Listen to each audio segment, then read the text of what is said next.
Europe America যাওয়ার জন্য আর যেতে হবে না ইন্ডিয়ান, বাংলাদেশ থেকে আপনি প্রসেস করতে পারবেন আপনার ফাইল, তাও আবার অনলাইনের মাধ্যমে। কি বিশেষ হচ্ছে না?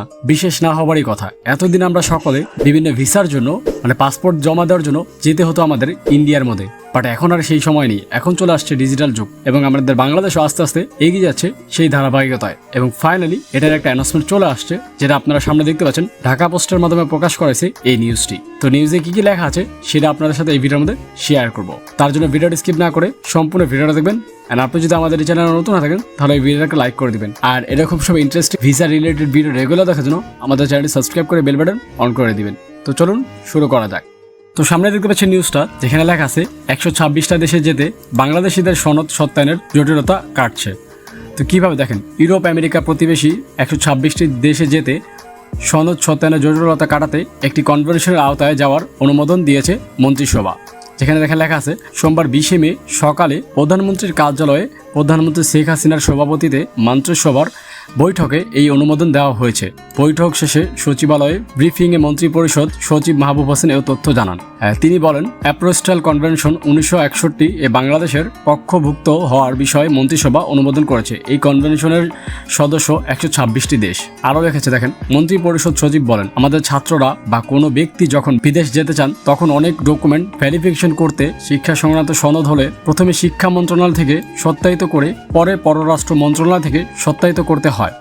এরপর যে দেশে যাবে সেই দেশের দূতাবাস থেকে সত্যায়িত করতে হয়। এরপর তা ওই দেশে কার্যকর হয়। তিনি বলেন, যেসব দেশের দূতাবাস বাংলাদেশে নেই, দিল্লিতে গিয়ে এইসব দেশের দূতাবাস সনদ জমা দিয়ে সত্যায়িত করতে হয়।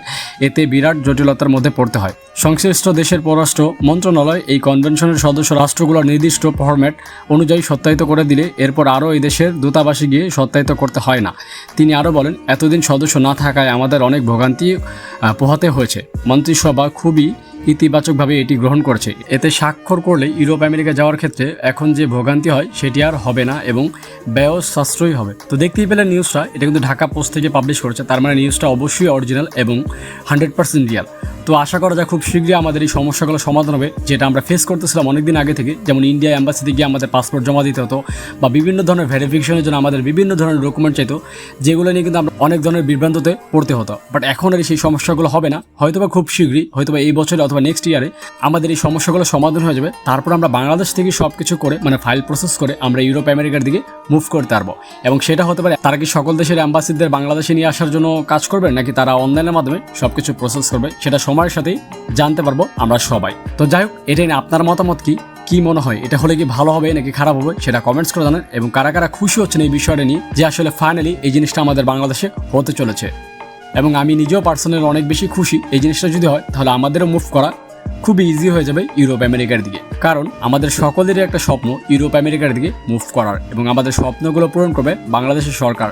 এবং খুব শীঘ্রই আমরা এটাকে বাস্তবায়ন করতে দেখতে পাবো। তো যাই হোক, যারা যারা নিউজটা দেখেছেন অবশ্যই আপনার ফ্রেন্ড সার্কেলের সাথে শেয়ার করবেন এবং আপনাদের মতামত কমেন্টস করে জানাবেন। তো আপনি যদি ইউরোপ আমেরিকা দালাল এবং এজেন্সি ছাড়া যেতে চান তাহলে বাম পাশের ভিডিও দেখতে পান।